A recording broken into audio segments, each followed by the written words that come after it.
Hey, what's going on, everybody? Welcome back to the channel. Today we are daydreaming here in the garage about our next boat build that's coming up pretty soon here. We got the 920 Elite Phoenix that is ready to go up to Knoxville for bassboatelectronics.com to work their magic on. We've got nothing rigged on this boat pretty much other than the Mercury engine. So looking forward to that.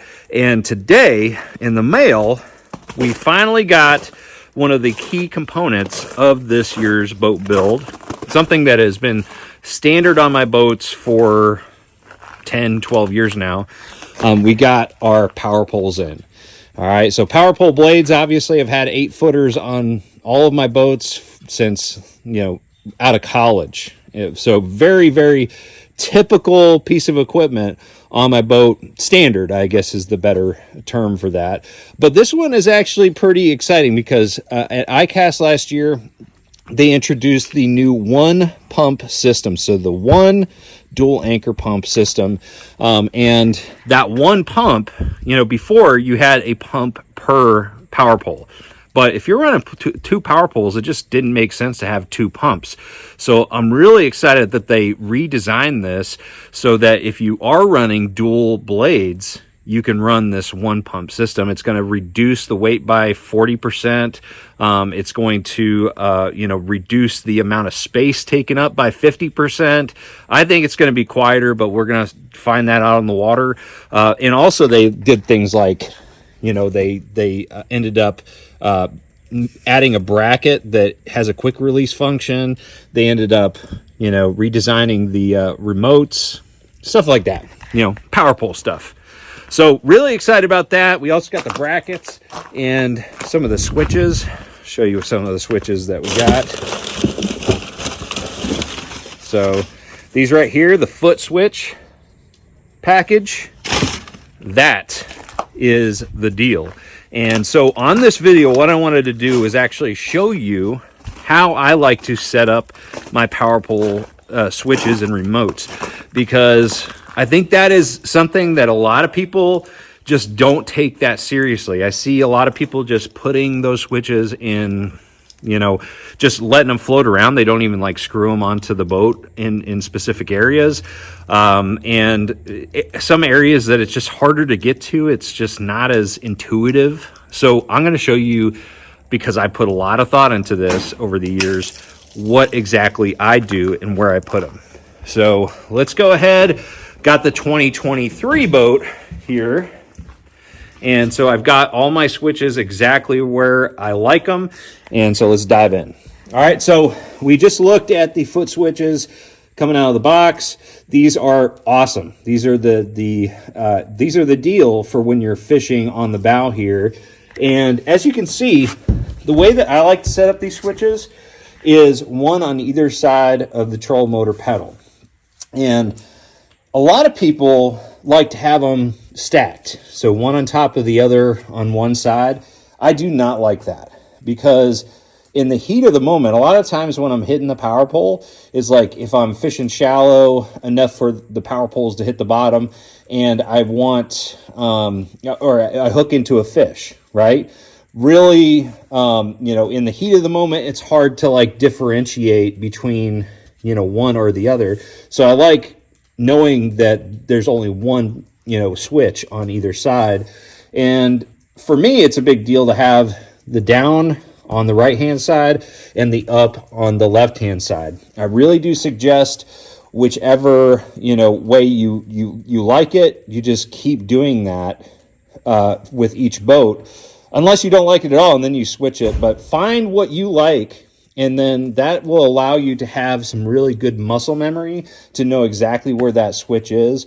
So when you hook into a fish, or maybe real quick need to lower the power poles because you're coming up to an object you didn't see in the first place and you need to stop, make sure that they're in a place where you're not hitting one or the other, and you know exactly where it's at. Another key thing for all of my switches is that I put them in one touch mode. So that means that instead of having to hit it twice to either push it down or push them up, I just have to hit the buttons once.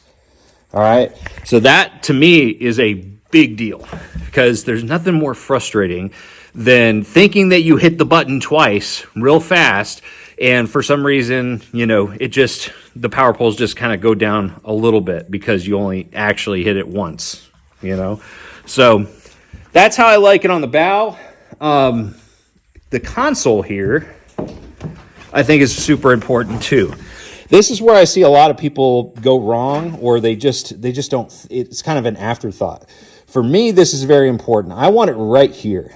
A lot of guys will put it, you know, somewhere up here or even up here. This right here, right next to the throttle box, is a really good intuitive spot, because I can just put my finger down if I'm trying to like put the poles down, you know, right next to a dock or something. I just have it right here. I never have to look for it.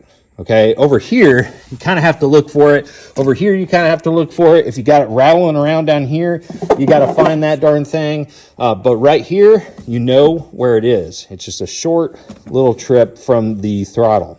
Okay, so right there, that's where I like to put it. I like to put it sideways so that down is pointing towards the back and up is pointing towards the bow. Again, this is personal preference, but this is how I like it. All right, and then I've finally got another switch that I want to show you guys, another remote. I've actually got some other ones too that I carry with me. I carry the lanyard style. I'll carry like one of those just in case, you know, so the switch on the front goes bad or something like that. But anyways, I don't generally use those unless something goes wrong. The next switch or remote that I want to show you is right here. This one is a very, very important one. And the reason for that is, how many times do you catch a fish on the bow, bring it over here, sit down, you know, unhook it, or maybe you're tying up or something and you're drifting into the shoreline and you don't want to get up, whatever the scenario is. A lot of times you want the power poles while you're sitting right here. I see a lot of guys reach over there to hit the one that they have next to their cockpit, but by having one right here, dude, you'd be amazed at how many times I use this every single day of fishing. It's wild how useful the switch being right here is. So those are the three switches that I have on this boat. As I'm talking, I'm like, you know, it might actually be useful to also have one on the back somewhere, but I have to think about that one. The reason why I say it could be useful is, like, you know, when I'm cleaning the boat, sometimes I have to walk over to this side to put the poles down so that I can spray down the spikes. But I don't know. I'm going to have to work that one out. I think that just having this one right here or the one over there kind of covers that scenario. But overall, really think about, no matter how you like to set up your boat, really think about where you put those power pole switches. A lot of people, you know, just leave the switches for their power poles as an afterthought. I think they're super, super important. Anyways, guys, if you're interested in that new one pump system that includes the 2 power pole blades and that single pump, check out the link that I have in the description below. I think that is a huge improvement on the design of a dual power pole system. So if you're looking to rig up a new boat, that's the one. No pun intended, maybe pun intended. But anyways, guys, thank you so much for watching. Make sure you like, share, subscribe. I'm going to see you out on the water. Make sure you trust the process.